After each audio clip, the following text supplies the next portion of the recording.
జగద్గిరిగుట్లో ఒక దారుణమైన సంఘటన చోటు చేసుకుంది. దివ్యాంగురాలైన కూతుర్ని ఆ తర్వాత వాళ్ళు కూడా సూసైడ్ చేసుకునే ప్రయత్నం అయితే చేయడం జరిగింది. సో ప్రజెంట్ ఇప్పుడు మనం ఈ రెసిడెన్స్ లో ఉన్నాం. ఒకసారి ఇక్కడ లొకేషన్ చూడొచ్చు. సో ఏం జరిగింది అనేది ఒకసారి మీకు కంప్లీట్ గా చెప్తాను. అసలు ఎందుకు ఆమెను చంపేశారు, ఆ తర్వాత వీళ్ళకేం జరిగింది అనేది ఒకసారి మనం చూద్దాం. సో ఇది కుత్బుల్లాపూర్ పరిధిలోని జగద్గిరిగుట్ట పోలీస్ స్టేషన్ పరిధిలో అయితే ఈ విషాదకరమైన సంఘటన అయితే చోటు చేసుకుంది.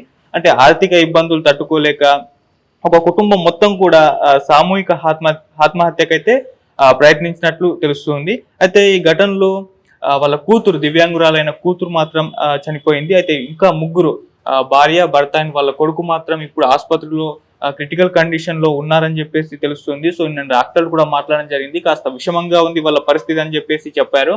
సో వాళ్ళ కూతుర్ని మాత్రం, దివ్యాంగురాలని వాళ్ళ కూతుర్ని మాత్రం వీళ్ళే చంపేయడం జరిగింది. సో ఇప్పుడు ప్రజెంట్ ఆ లొకేషన్ లోనే ఉన్నాం. సో ఈ ఇంట్లోనే ఆ ఘటన అయితే చోటు చేసుకుంది.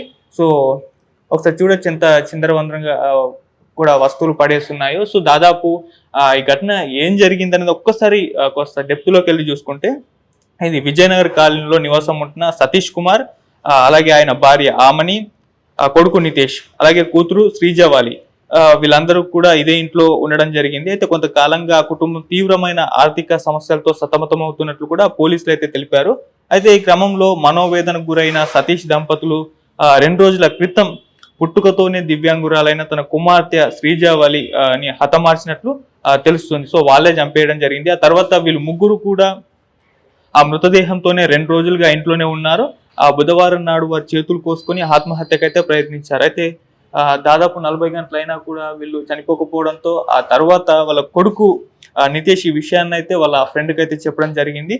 సో అతను తర్వాత సమాచారం ఇవ్వడంతో వెంటనే పోలీసులు స్పందించి ఘటనా స్థలానికి అయితే చేరుకోవడం జరిగింది. సో ఆ విధంగా ఈ ఇన్సిడెంట్ అయితే ఈ ఇంట్లో జరిగింది. దాదాపు ఆమె అయితే 3 రోజులు కావస్తుంది. సో 3 రోజుల పాటు కూడా వీళ్ళు ఇదే ఇంట్లో ఉండడం జరిగింది. సో డోర్ లాక్ చేసుకుని వాళ్ళు లోపలే ఉన్నారు. తర్వాత వీళ్ళు చనిపోయే ప్రయత్నాలు చేస్తారు, చేతి కోసేసుకున్నారు ముగ్గురు కూడాను. అయితే 40 గంటలైనా కూడా వాళ్ళు చావడం లేదు. అయితే తర్వాత వాళ్ళ కొడుకు మరి ఏమనిపించిందో తెలియదు కానీ వాళ్ళ ఫ్రెండ్కి అయితే ఇన్ఫార్మ్ చేశారు, ఇది పరిస్థితి అని చెప్పేసి చెప్పడం జరిగింది. సో వాళ్ళ ఫ్రెండ్ అటు స్థానికులకి, పోలీసులకు ఇన్ఫార్మ్ చేయడంతో వాళ్ళు వెంటనే ఘటనా స్థలానికి చేరుకున్నారు. వాళ్ళ ముగ్గురిని కూడా హాస్పిటల్కి అయితే షిఫ్ట్ చేసేసారు.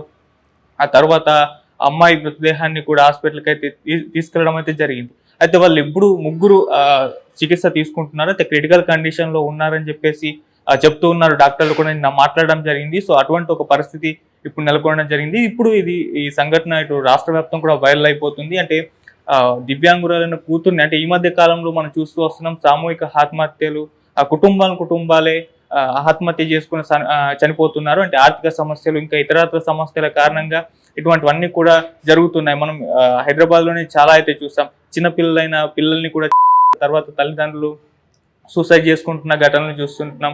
అయితే ఇప్పుడు అటువంటి సంఘటన ఇప్పుడు కూడా ఈ ఇంట్లో కూడా జరిగింది. అంటే వీళ్ళు ఆర్థిక సమస్యలు ఎప్పటి నుంచో కూడా ఇబ్బందులకు గురవుతున్న నేపథ్యంలోనే వాళ్ళందరూ కూడా డిసైడ్ అయిపోయారు చనిపోదామని చెప్పేసి. మరి ఇది డిసైడ్ ఇంటి పెద్ద అయిన వాళ్ళ తండ్రి ఎవరైతే ఉన్నారో అతను అనుకున్నాడా, వీళ్ళ ఫ్యామిలీ మొత్తం కలిసి తీసుకుందా అనేది ఒకసారి తేలాల్సి ఉంది.